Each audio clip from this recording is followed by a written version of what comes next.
Ngayong umaga, ipagpapatuloy natin yung ating serye na pinag-aaralan na aking pinamagatan na Stories of Deep Formation. At yung una nating tinignan na karakter sa Biblia was Demas. But now, this morning, we are going to look at the story of Judas Iscariot. Now, we are going to look at a scene about him in the Gospel of John. So I invite you to turn your Bibles with me to the Gospel of John. We will be reading verses 1 to 7. John chapter 12, verses 1 to 7. 6 days before the Passover, Jesus therefore came to Bethany, where Lazarus was, whom Jesus had raised from the dead. So they gave a dinner for him there. Martha served, and Lazarus was one of those reclining with him at table. Mary therefore took a pound of expensive ointment made from pure nard and anointed the feet of Jesus and wiped his feet with her hair. The house was filled with the fragrance of the perfume. But Judas Iscariot, one of his disciples, he who was about to betray him, said, "Why was this ointment not sold for 300 denarii and given to the poor?" He said this not because he cared about the poor, but because he was a thief. And having charge of the money bag, he used to help himself to what was put into it. Jesus said, "Leave her alone, so that she may keep it for the day of my burial." Verse 8, "For the poor you always have with you, but you do not always have me." This is the word of God. Let us ask the Lord for His blessing as we reflect on these verses. Gracious God, we ask that you would be with us to open our hearts, to search our souls, and to see whether there is anything evil that is to be found, so that we may be cured by the grace that is in Christ Jesus. So we be with us and grant us your Spirit to give us enlightenment and to sanctify our souls with your truth. We pray this in Jesus' name. Amen. Kagaya ng sinabi ko ngayong umaga, we are going to explore the story of Judas Iscariot. And we know that he is one of the most infamous figures in the whole Bible. At dahil biographical sketch ito, titingin tayo sa iba't ibang mga bahagi ng Biblia para magkaroon tayo ng kumbaga high resolution picture of this man. And that is what we want if we decide to get to know this character. But we are going to focus on this specific episode. Tututok tayo sa bahagi na ating binasa sa Ebanghelyo ayon kay Juan. And the reason for doing that is because we want to understand what led to him betraying the Lord Jesus Christ the way that we all know that he did. So that is the reason why we focus on this gospel. Alam natin, pag merong namatay dahil sabihin natin na nilason, so there was poisoning that happened and the person dies because of poisoning, magkakaroon ng order of autopsy. Kailangan na i-autopsy yung kanyang katawan in order to identify what substance did it. Ano ba yung mga elemento kung bakit namatay yung isang tao na nilason. And that would help in the investigation. And I believe that this scene that we have read reveals to us the toxic elements that ultimately destroyed Judas. Makikita natin dito kung ano yung mga lason sa kanyang kaluluwa that ultimately led to his betrayal of our Savior. At isang bagay na kailangan nating maunawaan, although we know that Judas is familiar to us because of that night when he betrayed our Savior, nung kanyang trinaydor ang ating tagapagligtas, hindi doon nagsimula yung kanyang, what we may say, corruption. Hindi isang beses lang nilunok ni Judas yung lason. He did not swallow that poison all at once. It was taken in small doses, over time, gradually, until one day, he just took the whole vial to himself. That is what happened to Judas. At mahalaga na maunawaan natin yan because it causes us to examine ourselves before God. Whether we too are ingesting spiritual poison to our souls that may ultimately destroy us, that may tragically destroy us spiritually. Alam natin na sa Ebanghelyo ayon kay Juan, you can turn that there if you want, in John 13 verse 27, it will narrate how before Judas betrayed Jesus, Satan had entered him. Sinasabi doon na si Satanas ay pumasok sa kanya. Satan had entered into him. And that marks his complete surrender to sin. Yun ang kahulugan nun.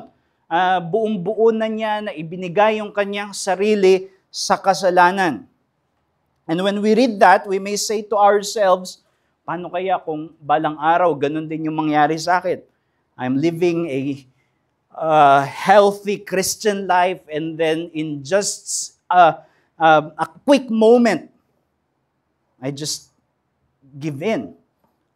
Satan would just take over and cause me to turn my back from my Savior, from Jesus Christ. But this earlier sin, itong binasa natin sa John chapter 12, it reminds us that Satan cannot do that. He cannot just corrupt a person all at once. Naghahanap siya ng uwang sa puso ng tao, kung saan unti-unti niyang ipinapasok yung kanyang mga kasinungalingan at pandaraya until one day, the person just opens it widely. And Satan just walks right in. That is what happens. And that is why we need to examine where we are right now.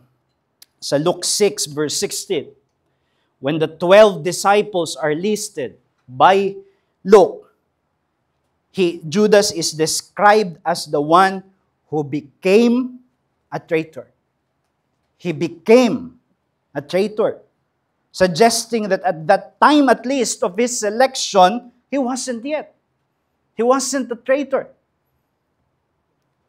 His coming to be a traitor was a slow process of corruption. Yun ay proseso ng pagkasira ng kaluluwa. Now, we are going to do our souls great disservice, brethren, kapag pinalambot natin yung mga babala sa buhay ni Judas, at sabihin natin, well, we are reformed. Naniniwala tayo na ang Diyos ay soberano sa lahat ng nangyayari. And even Judas was planned by the decree of God. And sovereign siya.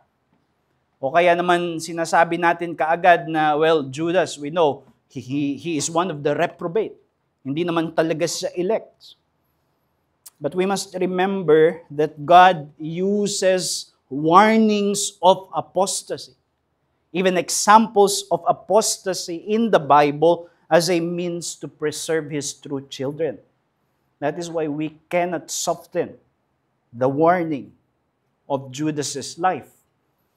And therefore, it is important for us to ask, what does Judas' autopsy report reveal? Ano bang nandun sa autopsy report? What did ultimately kill his soul?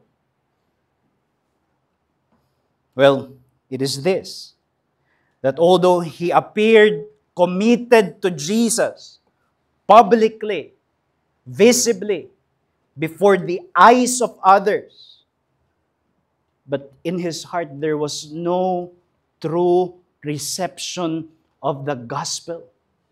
Walang tunay na pagyakap sa ebanghelyo, sa mabuting balita ni Jesucristo. which means ultimately the poison was unbelief and impenitence.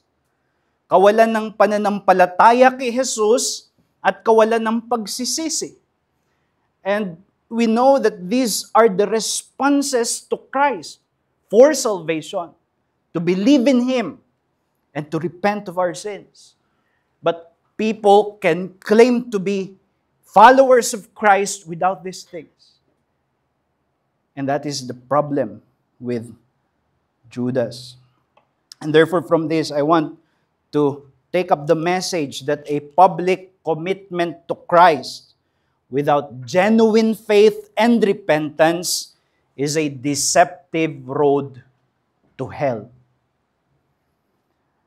Yung ating pagpapakilala na tayo ay mga Kristiyano, pero kung walang tunay na pananalig at pagsisisi sa ating puso, yan ay mapandayang daan patungo sa impyerno at kapahamakan.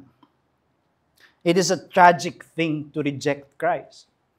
When Christ is preached so clearly as the only Savior that could save, and people turn away. Well, it's a tragic thing, but it is a catastrophic thing to reject Him while being so close around Him. And that is possible. Alam niyo yung Pilgrim's Progress na sinulat ni John Bunyan, ang character ay si Christian. That's the main character of the story. And as a result of the preaching of an evangelist to him, the pleading of an evangelist to him, he left the city of destruction, which represents the people who are not on the Christian journey. Kaya sila ay nag-aabang lang ng kapahamakan dahil sa kanilang kasalanan. They are headed to ruin, and Christian left there. And he went on dun sa kanyang Kristiyanong paglalakbay.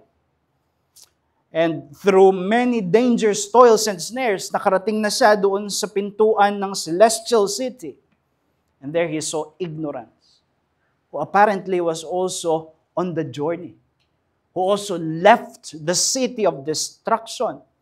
But when he was at the gate, he was turned away from the very gates of heaven because he doesn't carry the certificate of salvation, as it is mentioned there in that story. And there, Christian realized a terrifying truth, which he says to be, I saw that there was a way to hell, even from the gates of heaven. Even among those who may be walking around with Jesus and with His disciples, it becomes an even more deceptive way to destruction, to ruin. So how do we examine whether our profession of Christ is true? Let us consider the character of Judas' profession of faith. Yung kanyang pagpapahayag ng pananampalataya, ano bang karakter nito? Dalawang bagay yung makikita natin. That it was a Christianity without the cross, and that it was a religion without repentance. Christianity without the cross and religion without repentance. Now we are going to take 2 sermons from this, and we are going to reflect on these marks of Judas' false profession. Pero sa umagang ito, ang titignan natin ay yung una lang. We want to take our time with this. So, Christianity without the cross. Nung unang sumunod si Judas, tinawag siya ng Panginoong Jesus at iniwan niya ang lahat para sumunod sa Panginoong Jesus. He had his own conception of what kind of Savior Jesus ought to be. Hindi pa maliwanag sa kanya. Ano bang uri ng Mesaya si Jesus? Paano ba niya ipinapakilala yung kanyang sarili bilang tagapagligtas? At sumunod siya, but he had his own own image of what a Savior should be, what the Messiah should be. Pero unti-unti, di ba, tinuturuan sila ng Panginoong Jesus. And the Lord Jesus Christ was not ambiguous about the nature of His mission. Na siya bilang Messiah, na siya bilang tagapagligtas, magdurusa at mamamatay sa krus para sa mga makasalanan. And then it was becoming clear to Judas that he wasn't at all the kind of Savior that he wanted. Hindi ito yung uri ng tagapagligtas na gusto ko. Ayaw niya yung krus. Ayaw niya yung daan ng pagdurusa at kamatayan ng tagapagligtas para sa makasalanan.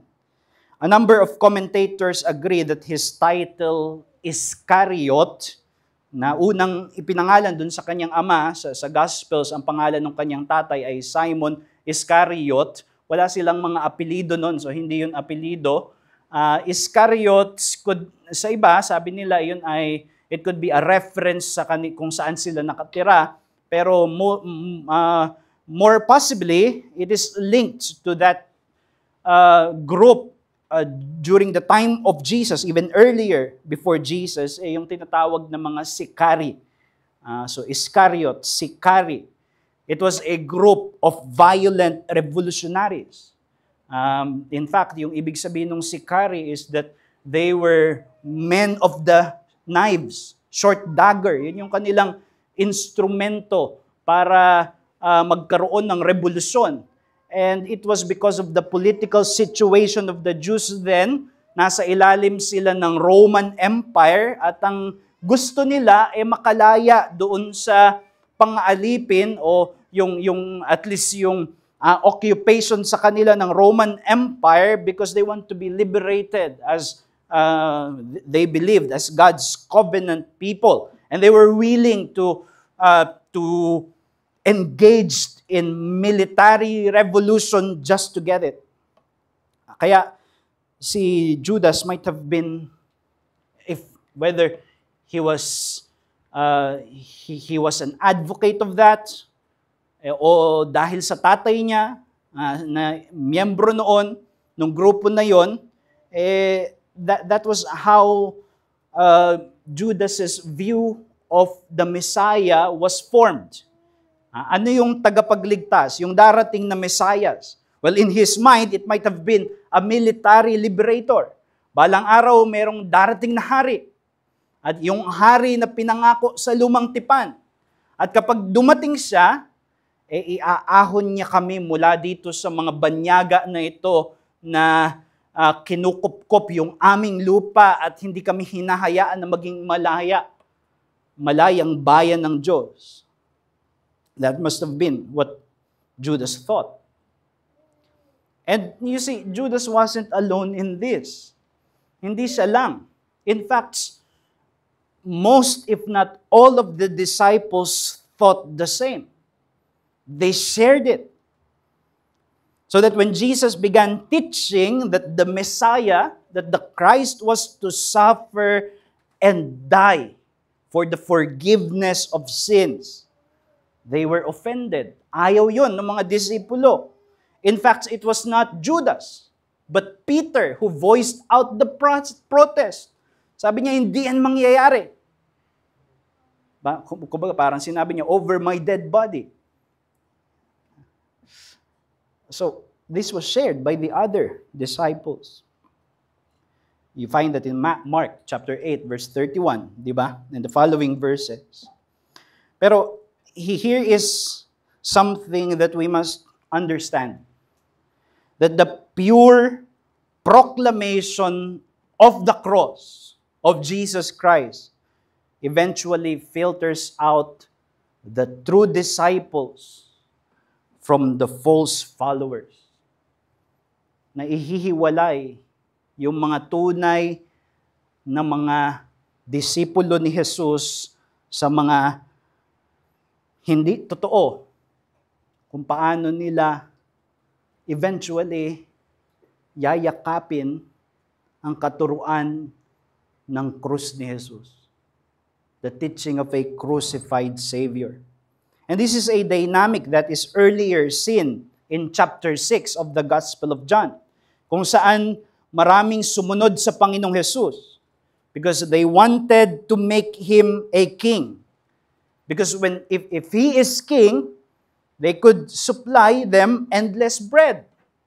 In John 6, di ba? Alam niyo yung istorya. For a while, you can turn your Bibles there just so that you may get to see the references. Makikita ninyo yung unang bahagi dyan ng John chapter 6. Even just reading the title, Jesus feeds the 5,000. Paano niya pinakain yung 5,000 sa pamamagitan ng 5 pirasong tinapay at 2 pirasong isda na kanyang pinarami. Now imagine having a king that can multiply resources. There would be no poverty. There would only be prosperity. And because of that, they wanted to make Him king. Sumusunod sila sa Panginoong Jesus. At dahil at ang kanilang layunin kung bakit nila gustong sumunod kay Jesus para gawin na siyang hari. Finally, we are going to get away with that king, that pretend king over the Jewish people. And this is now our king, Jesus. Basahin ninyo sa verse 15. Perceiving then that they were about to come and take Him, that is Jesus, by force to make Him king, Jesus withdrew again to the mountain by Himself. Umalis si Jesus. Because they want to force Him to be king. In other words, these people, itong mga tao na ito, na sumusunod kay Jesus kasi nakakakain sila ng tinapay, they want to force to Jesus what kind of Savior they wanted Him to be. And that is the same thing with Judas. So when the crowd found Jesus again, nakita nila ulit si Jesus later in this passage, kahit tumawid na si Jesus ng dagat, dyan sa walking on the water.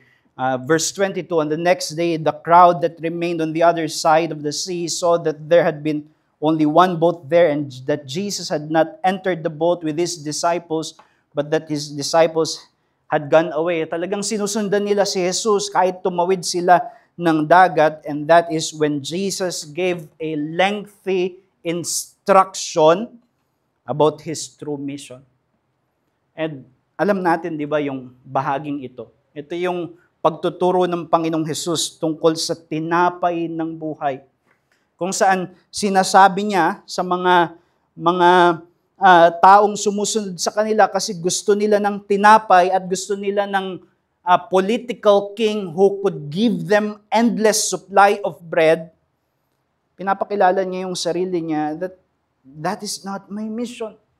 My mission is not to be your political king, to supply you bread, to supply you food. My mission is to be the very bread for your souls.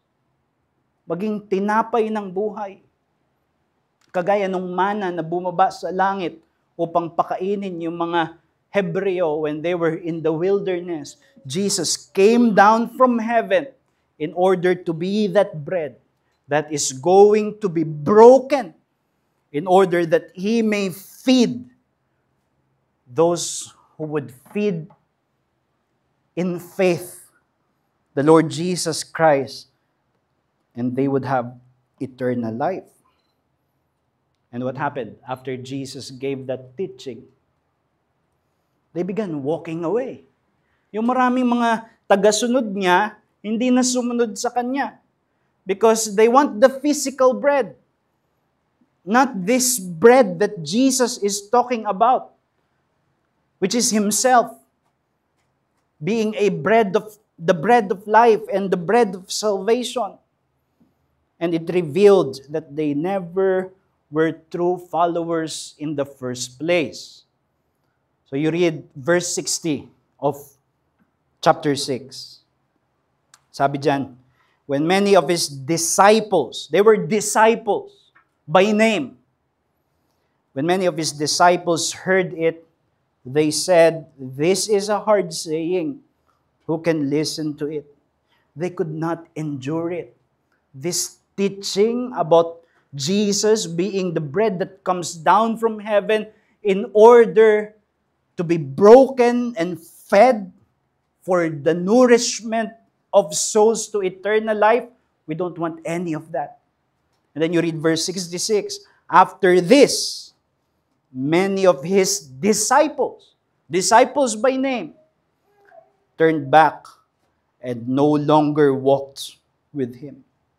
So it was a filter, di ba? May mga sumusunod kay Jesus and they follow Jesus just because they want to force into him the kind of Savior that they wanted him to be. Ganito ang gusto naming tagapagligtas.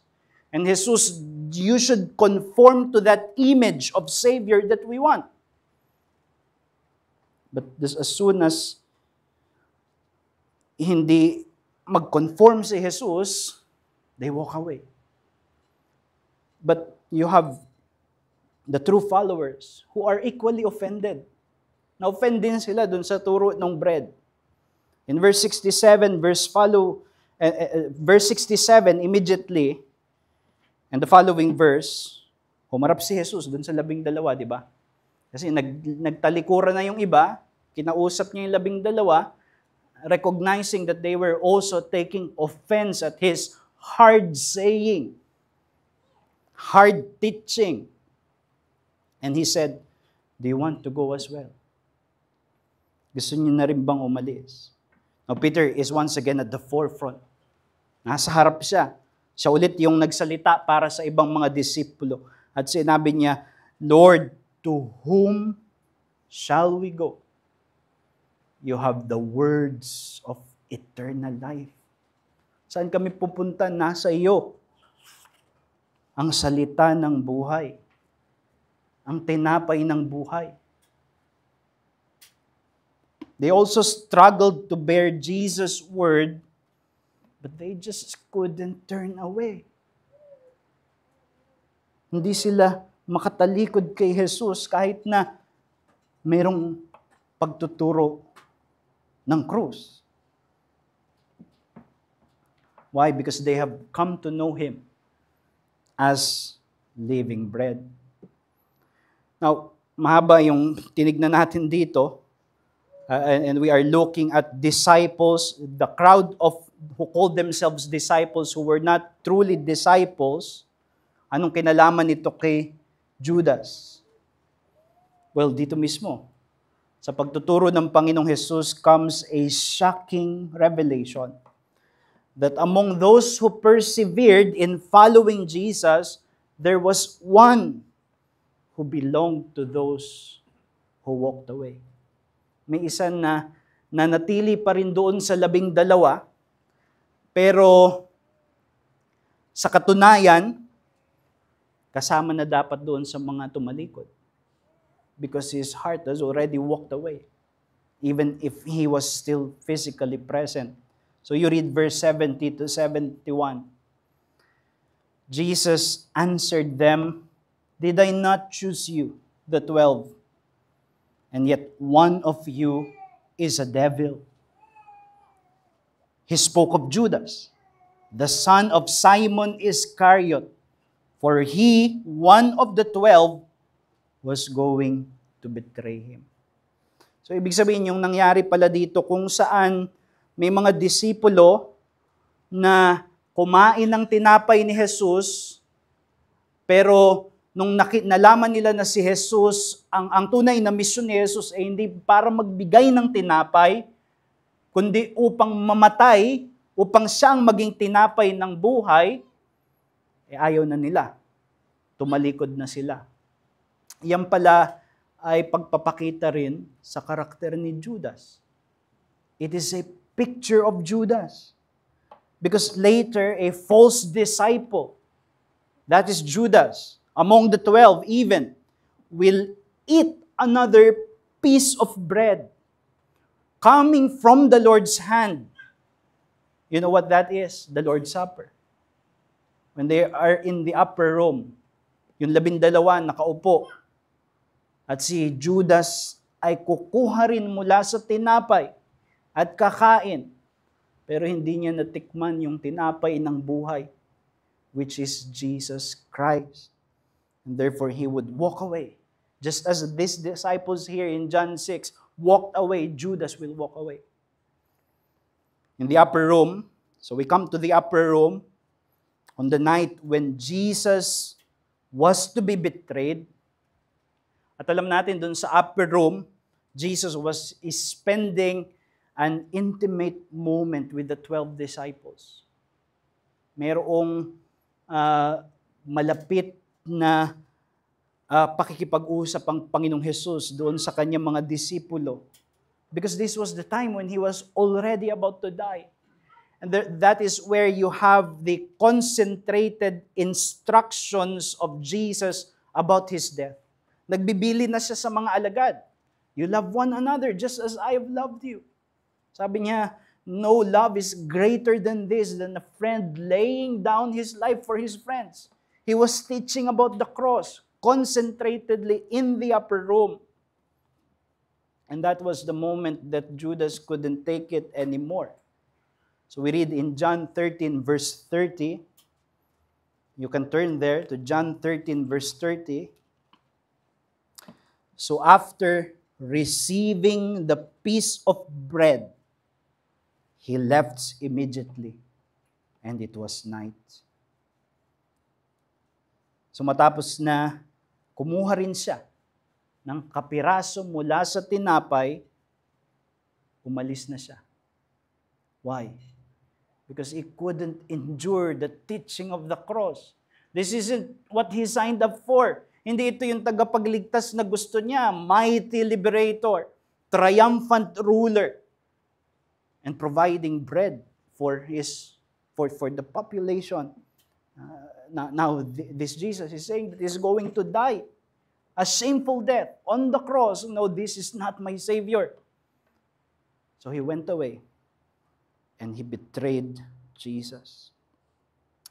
So those are both in the Gospel of John. You have John 6, yung pag-alis ng mga disipulo is a mirror of Judas's character, and John 13.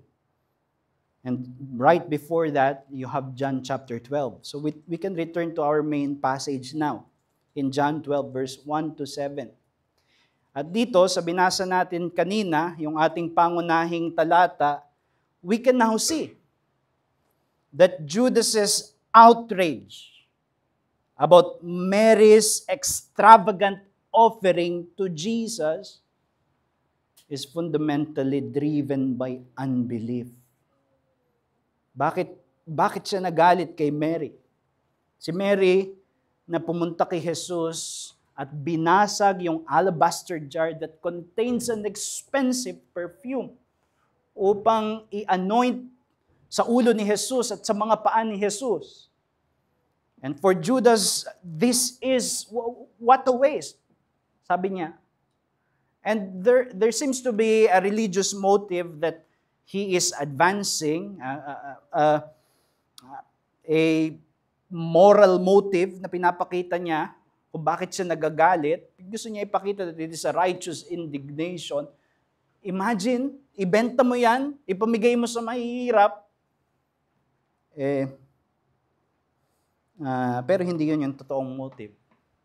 Well, one motive is, we are told, kapag ka binenta, mapupunta sa money bag, siya yung caretaker ng money bag, and he can help himself to it.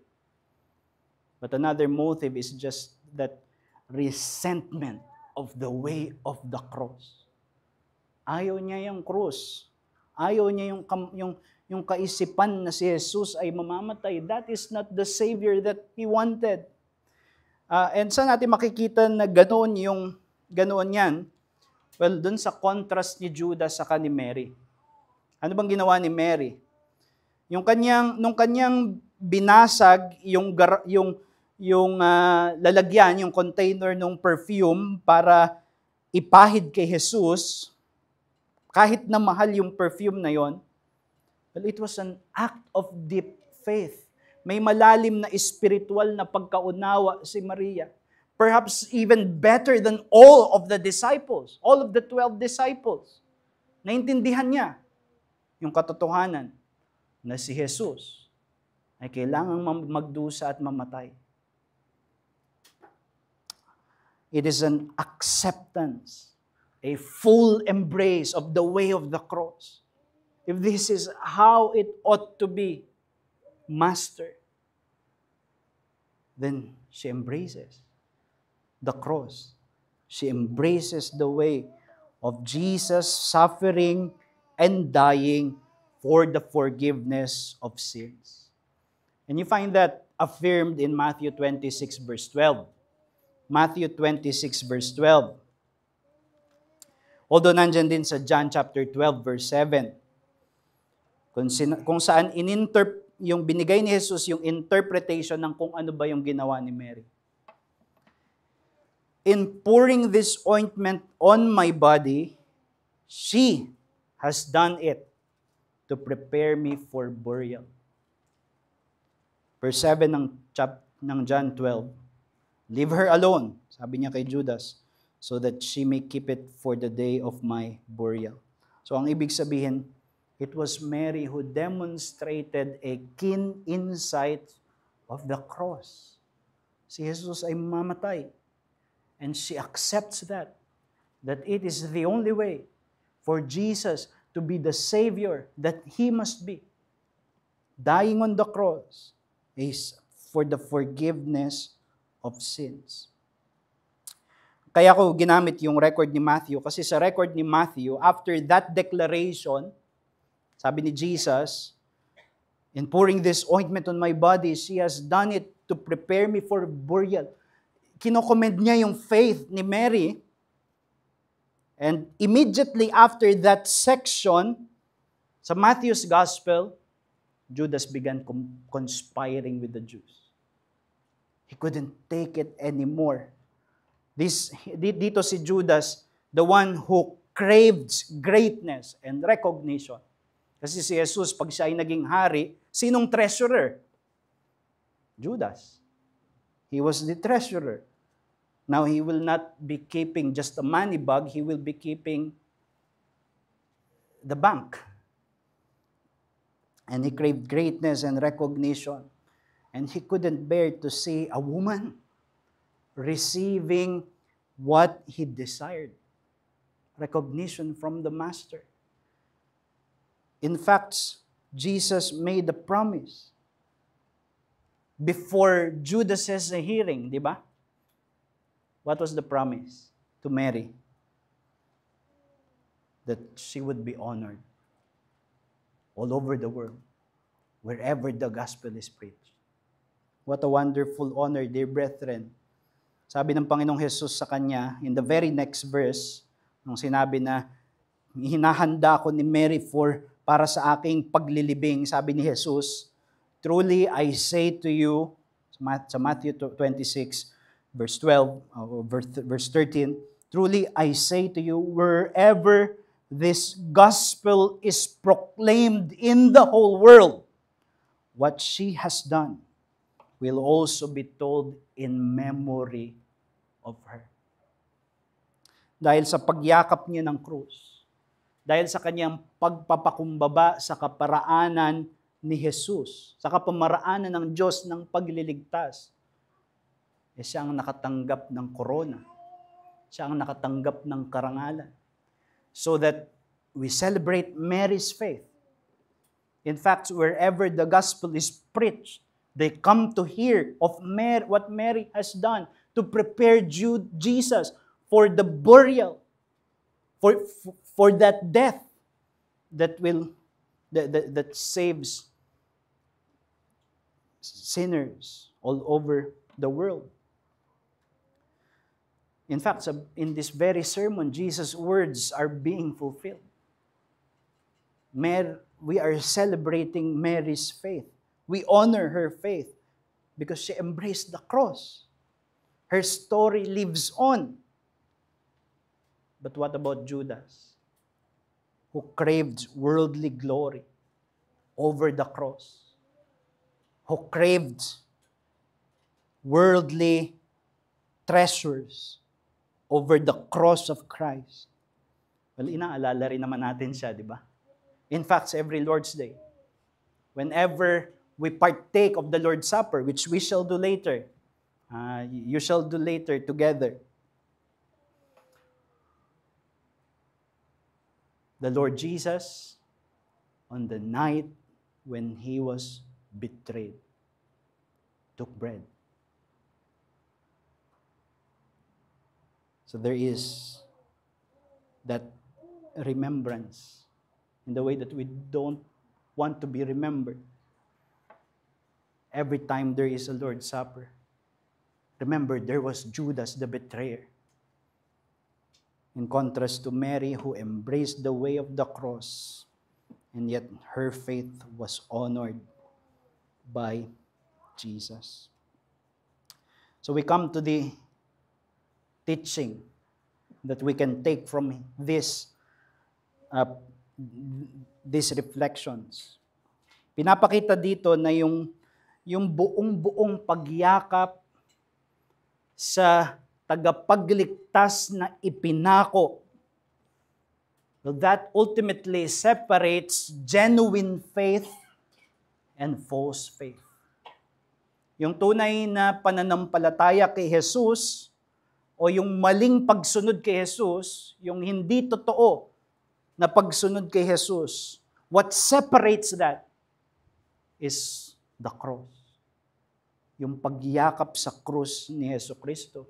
It is for this reason that the Apostle Paul had an unrivaled central message in his preaching. Meron siyang sentrong mensahe na kahit saan siya pumunta, hindi niya pinapalitan. Even if it even if it offends, hindi niya pinapalitan yung kanyang mensahe. And what is that message? Ipinakong tagapagligtas, crucified Savior. He says in 1 Corinthians 2 verse 2, "For I decided to know nothing among you except Jesus Christ and Him crucified." Hindi niya sinasabi na wala na siyang ibang tinuro at sinasabi niya na lang si Jesus pinako, si Jesus pinako. Ang ibig sabihin, lahat ng kanyang tinuturo, ito yung sentro. Ito ang pinaka-sentrong mensahe ng kanyang pangangaral na si Jesus na Mesaya na tagapagligtas ay ipinako sa krus. He was crucified.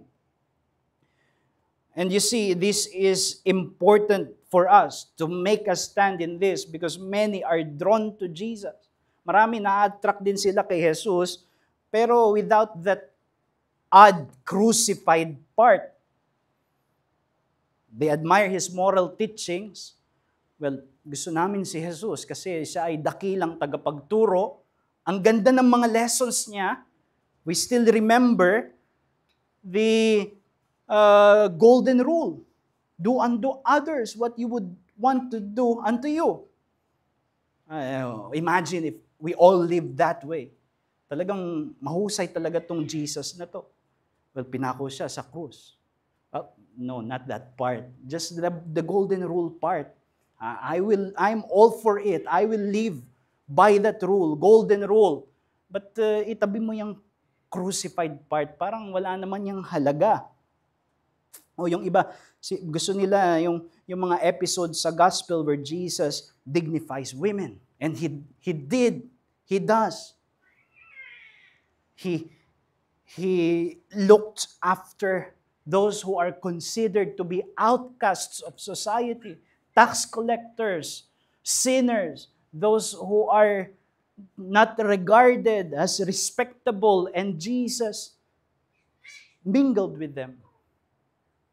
And that is true. But for them, that's what admirable about Jesus. And yes, we want that Jesus, liberator, friendly to the outcasts. Oh, we're all for it. Well, he died on the cross for sinners. Namatay siya sa krus para magligtas. Maybe not that one. And some really like the miracle working part, di ba? Especially sa mga churches siguro na pinanggalingan din natin. Well, come to the church. There is a healing crusade.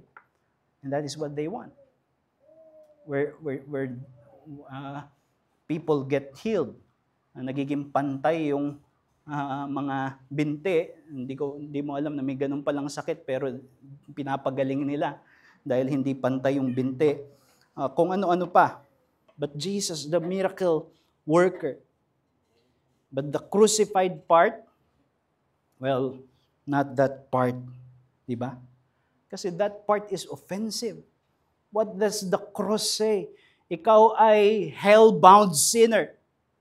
Tayong lahat patungo sa impyerno because we are sinners. We deserve to be swallowed up by the wrath of God. Dapat tayong lamunin ng galit at puot ng Diyos dahil siya ay banal at tayo'y makasalanan. And therefore, our greatest need is not just to be better, para mas maging mabuting tao ka, o kaya baka maganda na mas mapainam yung buhay mo. No, our greatest need is to be rescued from the burning wrath of God. Yun ang pinakamalalim na pangangailangan natin bilang tao, na tayo ay iahon mula sa galit at puot ng Diyos laban sa ating mga kasalanan. And people they don't want that part because I don't think that I am in need of the crucified Savior. Hindi naman galit sa akin ng Diyos, mabuti ako, mabait ako. Wala akong tinapakang tao. And therefore it is offensive to them. It proclaims that the only escape is a crucified Savior. Para makatakas ka sa puot ng Diyos, isa lang ang paraan. Si Jesus, na ang Diyos rin ang nagbigay, namatay sa krus ng Kalbaryo upang pagdusahan ang puot at galit ng Diyos sa kanyang sarili, upang ang lahat ng sasampalataya sa Kanya ay hindi na magdurusa, kung hindi maliligtas, mapapatawad, magkakaroon ng buhay na walang hanggan. But that is where people say, ayoko ng bahagi na yun. Or sometimes the part that says, the gospel of Christ calls you to believe and to repent. That is the proper response to the gospel. Manampalataya at magsisi, which is summed up into carrying our own cross. Di ba sinabi ng Panginoong Jesus, if you would follow me, you must carry your own cross daily. Because faith, if we understand ano ba talagang ibig sabihin ng manampalataya kay Jesus, ang ibig sabihin nun ay kailangan nating ipako ang ating sariling katwiran. Self-righteousness. Lahat pala ng ginawa ko, hindi katanggap-tanggap sa Diyos. Therefore, hindi na ako magtitiwala doon sa mga kabutihan ko, magtitiwala na ako kay Jesus. And that is a painful dying to self. And repentance also. Kasi ang pinapatay mo ay yung sarili mo na gusto mo ang kasalanan. That is repentance. And no, I don't want a Jesus with a cross. Not that too. Pero si Paul, even if the message of the cross offends, kahit na hindi ito katanggap-tanggap sa mga tao, he never wavered proclaiming it. Why? Because he said so in 1 Corinthians 1 verse 18, "For the word of the cross is folly to those who are perishing, but to us who are being saved, it is the power of God." Ang salita ng krus, ang mensahe ng krus ni Jesus ay kahangalan para sa mga napapahamak, mapapahamak. Pero para sa mga naliligtas, ito ang kapangyarihan ng Diyos. It separates the Judases from the Marys. Because the true disciples embraces the cross of Jesus. And if you do not want to follow the path of Judas, then you ask yourself one thing. What has been your response to the message of the cross? Sumampalataya ka na ba sa ipinakong tagapagligtas na hindi sa iyong mga gawa magkakaroon ng kaligtasan at kapatawaran kung hindi doon lamang sa ipinakong tagapagligtas? At nagsisi ka na ba sa iyong kasalanan? The message of the cross separates those who are being saved and those who are perishing. Where do you stand, friends? Where do you stand, dear brethren? The cross of Christ stands as the dividing line between heaven and hell. And many can come so close, but like Judas, they wouldn't cross. At sana hindi yan maging totoo sa iyo. So my concluding challenge for you, brethren, mga kapatid, at mga kaibigan, nasaan ka? Are you Mary or are you Judas?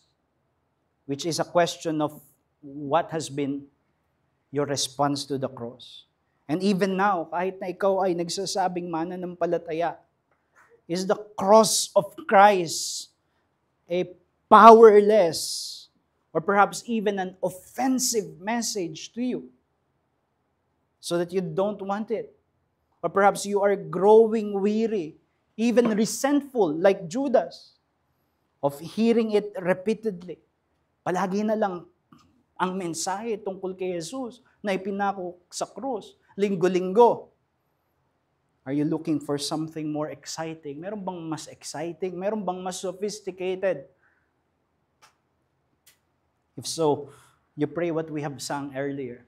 Di ba? Give me a sight, O Savior. A sight of Calvary. A sight of Jesus dying for our sins so that our hearts may be endeared to it again. And for those who have not yet, perhaps for the first time, sa unang pagkakataon na matagal mo nang naririnig si Jesus, ipinako sa krus, sana ngayong araw na ito maging totoo yan at kaibig-ibig sa iyo na may tagapagligtas, na pinananampalatayanan ka na ngayon, na namatay sa krus ng Kalbaryo para sa akin, para sa iyo. Sana maging totoo yan. Is the cross the fount of your love and devotion? Just like Mary. Sana ganoon yung totoo sa atin. Bakit ako naglilingkod? Bakit ako nananatiling matapat? Because Christ died and was buried for me. And then He was raised again from the dead. Just like Mary, the motive of our service and sacrifice is Jesus dying on the cross for my sake. And if that is true to you, then you cheer up, dear brethren. Nandoon ng pagtingin sa iyo ng Panginoong Jesus, just like He looked at Mary with delight, with pleasure, with acceptance. And Jesus looks at you with delight. If you are clinging to His cross, He is looking at you with delight, just as He was looking at Mary. Kahit na others are frowning, just like the disciples, just like Judas was frowning. And Jesus is saying to the effect that, no, my child, none is put to waste of your service. None is put to waste of the alabaster jars that you have broken, of the acts of devotion and service that you have offered for me, because you trust in the cross. And therefore, Jesus calls our service and devotion a beautiful thing. That is what He said to Mary. It is a beautiful thing that she has done for me. And therefore, you would cheer up. I'll conclude with a story that sadly, alam ng marami sa atin dito. Diba, nung nangaral ako sa Malaysia for a youth camp, marami dito yung nakasama noon. And we were with a friend then who we regarded to be a brother in Christ, a member of the church. But sumama siya sa camp and he engaged in the same Christian activities in that camp. But there was no hint that he was already drifting away. He was already turning his back from his profession of faith. And pag-uwi namin, just a few weeks later, nagulat tayo sa balita, di ba? Pinublish niya online yung kanyang renunciation of faith. That he is no longer a Christian, sabi niya. That he is now embracing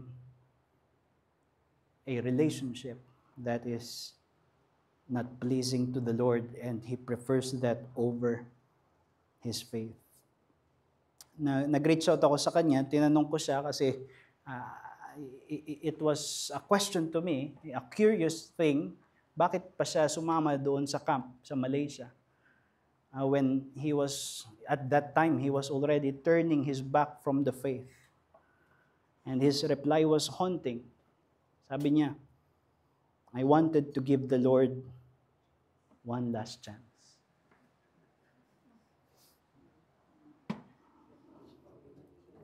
Maybe that was why Judas stayed among the 12. Just to give the Lord one last chance. To be the Savior that I wanted him to be. Until finally, he didn't turn out that way. And Judas went on to betray him. So are you going to turn your back from Christ if he doesn't meet your expectations? Or are you a true, believing disciple of Jesus? We will continue next week our reflection on Judas's apostasy, but I pray that what has already been said would be a sobering warning for us to take heed of our hearts so that we would not follow the traitor's trail. Let's pray. Gracious Father in heaven, we come and we ask that you would impress this story of Judas upon our hearts as a warning. If we are resenting the way of the cross, that you would spare us from backsliding, and that you would, as the hymn sings, which confesses, prone to wander, Lord, I feel it, prone to leave the God I love, that you would seal our hearts. Lord, take and seal it for thy courts above. We pray that you would heal our apostasies, just as your word have promised to those who would return and come to Jesus. And if there are any who do not have an inkling of the beauty of the cross this morning, that you would save them, that you would teach their hearts by the help of the Holy Spirit what it really means to believe Jesus unto salvation. So we pray for the working of the Holy Spirit in our midst, for the good of our souls and for the glory of your name. In Jesus' name, amen.